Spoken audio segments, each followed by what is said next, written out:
ಜನನ ಅವ್ರು ಹುಡುಗಿ ಕರ್ಕೊಂಡ್ ಬಂದಿರ್ತಾರೆ.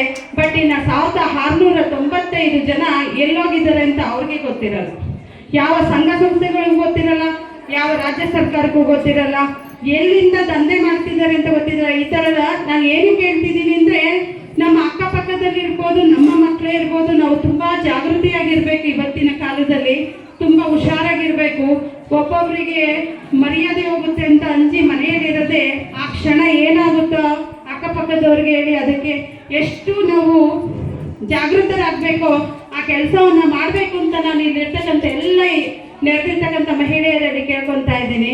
ಆಮೇಲೆ ಇವತ್ತಿನ ಸಮಾಜದಲ್ಲಿ ಸ್ವಚ್ಛತೆ ಅನ್ನೋದ್ರ ಬಗ್ಗೆ ಹೆಣ್ಣಿಗೆ ಮೊದಲ ಆದ್ಯತೆ.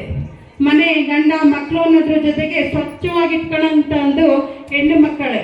ಹಿಂದಿನ ಕಾಲದಿಂದಲೂ ನಾನು ಹುಟ್ಟಿ ಬೆಳೆದಿದ್ದಾಗಿಂದಲೂ ಸ್ವಚ್ಛತೆ ಬಗ್ಗೆ ಗಮನ ಕೊಡ್ತಿದ್ದೆ. ನಾವು ಸರ್ಕಾರಿ ಶಾಲೆಯಲ್ಲಿ ಓದಿದ್ದು ಬದಲಕೋಟೆ. ಆ ಶಾಲೆಯಲ್ಲಿ ಓದ್ಬೇಕಾದ್ರೆ ನಮಗೆ ರೋಡಲ್ಲಿ ಹೋಗ್ಬೇಕಾದ್ರೆ ಬೆಳಗ್ಗೆ ಹೊತ್ತು ದಿನಚರಿ ಬರ್ಕೊಂಬಂದ್ರಿ ಅಂತ ಕಳಿಸ್ತಿದ್ರು. ಸಗಣಿ ಏನಾದರೂ ಹಾಕಿದ್ರೆ ತೆಗ್ದ್ಬಿಟ್ಟು ಆಚೆಗೆ ಹಾಕ್ಬೇಕು, ಹೋಗ್ಬೇಕಾದ್ರೆ ಮುಳ್ಳೇನಾದ್ರೂ ಸಿಕ್ಕಿದ್ರೆ ಅದನ್ನ ತೆಗ್ದ್ಬಿಟ್ಟು ಸೈಡ್ಗೆ ಹಾಕಿ ಹೋಗ್ಬೇಕು ಅಂತ. ಈಗಿನ ಕಾಲದ ಮಕ್ಕಳು ಬೇಕಾದ್ರೆ ಪಕ್ಕದಲ್ಲಿ ಯಾರನ್ನ ಬಿದ್ದೋದ್ರೂ ಪರವಾಗಿಲ್ಲ, ಮೊಬೈಲ್ನಲ್ಲಿ ವಿಡಿಯೋ ಮಾಡ್ಕೊಂತಾರೆ, ಇಲ್ಲ ಸೀದಾ ಓದ್ತಾರೆ, ಇಲ್ಲ ವಿಡಿಯೋ ಮಾಡ್ಕೊಂಡು ನಿಂತೇ ಇರ್ತಾರೆ. ಅವ್ರಿಗೆ ನೀರು ಕೊಡಲ್ಲ, ಏನಾಗಿದೆ ಅಂತಲೂ ನೋಡಲ್ಲ. ಯಾರೋ ಮಾನವೀಯತೆ ಇರೋರು ಒಬ್ರು ಬಂದು ಮಾಡ್ಬೋದು ಆ ಕೆಲಸನ. ಆ ರೀತಿ ಪರಿಸ್ಥಿತಿ ಬಂದ್ಬಿಟ್ಟೈತೆ. ನಾನಿವತ್ತು ಸರ್ಕಾರಿ ಶಾಲೆ ಶಿಕ್ಷಕರನ್ನ ಏನಕ್ಕೆ ಕರೆದಿದ್ದೀನಿ ಅಂದರೆ, ಇವತ್ತು ಸರ್ಕಾರಿ ಶಾಲೆಯಲ್ಲಿ ಓದಿರ್ತಕ್ಕಂಥ ಮಕ್ಕಳು ಯಶಸ್ಸು ಸಾಧಿಸ್ತಕ್ಕಂಥದ್ದು ಬೇರೆ ಎಲ್ಲೂ ಯಾವ ಇಂಗ್ಲಿಷ್ ಮೀಡಿಯಂ ಶಾಲೆಯಲ್ಲಿ ಓದಿರೋರು ಸಿಗಲ್ಲ. ಅಷ್ಟು ಯಶಸ್ಸನ್ನು ಸಾಧಿಸ್ತಿದ್ದಾರೆ. ಆ ರೀತಿ ಪಾಠವನ್ನು ನಮ್ಮ ಸರ್ಕಾರಿ ಶಾಲೆಯಲ್ಲಿ ಕಲಿಸ್ತಿದ್ದಾರೆ.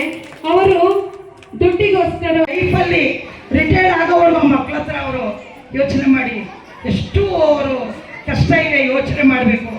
ಆ ಶಿಕ್ಷಕರಿಗೆ ನಾವು ಎಷ್ಟು ಥ್ಯಾಂಕ್ಸ್ ಹೇಳಿದ್ರು ಸಾಲದು. ನಿಜವಾಗಿ ಅದು ವಿಶ್ವವಾಗಿ ಎಲ್ಲರೂ ಒಂದು ಸೆಲೆಕ್ಟ್ ಮಾಡ್ಕೊಳ್ಳೋಣ ಅಂತೇಳಿ ಈ ಸರಿ ಶಿಕ್ಷಕರಿಗೆ, ನಮ್ಮ ಶಿಕ್ಷಕಿಯರಿಗೆ ಮಾಡಿರೋದು ಖುಷಿ ಆಯಿತು. ಪ್ರತಿಯೊಂದು ಮನೆಯಲ್ಲಿ ಹೆಣ್ಣು ಮಕ್ಕಳನ್ನ ತಾಯ್ದಿರು ಹೆಂಗೆ ನೋಡ್ಕೋಬೇಕು ಅವ್ರನ್ನ.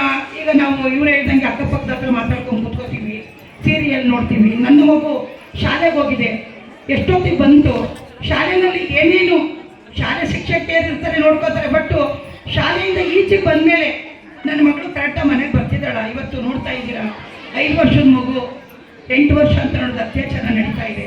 ದಯಮಾಡಿ ತಾಯಂದರು ಪ್ರತಿ ನನ್ನ ಮಗುಗೆ ನೋಡ್ಕೋಬೇಕು. ಆಮೇಲೆ ಗಂಡು ಮಗು ಬಿಡಿ, ನನ್ನ ಮಗ ಹೋಗಿದ್ದಾನೆ ಎಷ್ಟೊತ್ತನೂ ಬರಲಿ ಅಂತ ಮಗನ ಕಡೆಗೂ ಗಮನ ಕೊಡದೆ ಬಿಡಬೇಡಿ.